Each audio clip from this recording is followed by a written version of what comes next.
بارگاہ میں ہدیہ درود پیش فرمائیں۔ اللہم صلی علی سیدنا مولانا محمد معدن الجود والکرم منبع العلم والحلم والحکم وعلی آلہ واصحابہ وبارک وسلم صلو علیہ صلاۃ وسلاما علیک یا رسول اللہ۔ سامعین، ناظرین،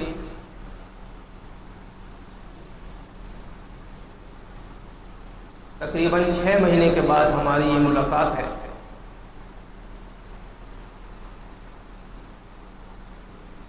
ملک کا ابھرتا ہوا ایک حساس موضوع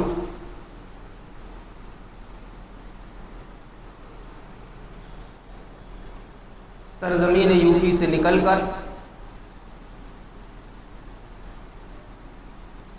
ملک کے کونے کونے اور گوشے گوشے میں موضوع سخن بنا ہوا ہے۔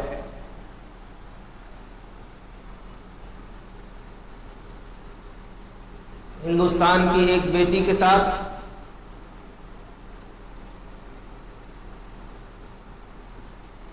کچھ درندوں نے درندگی کا ثبوت دیا ہے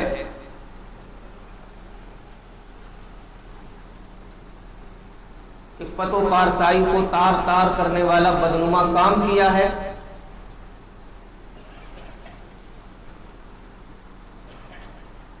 لوگوں کے درمیان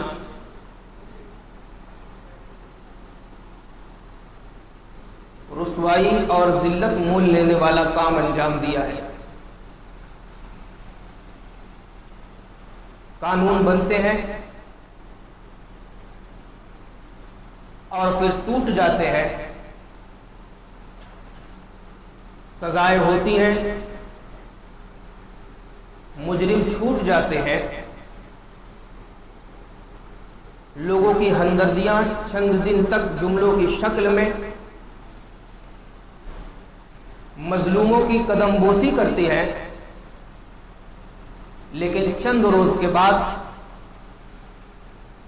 نہ تو کسی ڈیبیٹ میں اس مظلوم کا نام آتا ہے، نہ ہی کسی اخبار کی سرخی میں اس کا نام دکھائی پڑتا ہے، اور نہ ہی دانشوران قوم و ملت ایسے لوگوں کو یاد کرنے کا کام کرتے ہیں۔ قانون جس حد تک سزائیں دینے کا کسی جرم میں مجرم کو پابند ہے، کیا اس حد تک سزا دینے کے بعد اس جرم میں کمی ہوتی ہے یا نہیں ہوتی؟ سزائیں کارگر اور مثبت اس وقت ثابت ہوتی ہے جب ان سزاؤں کے نفاذ کے بعد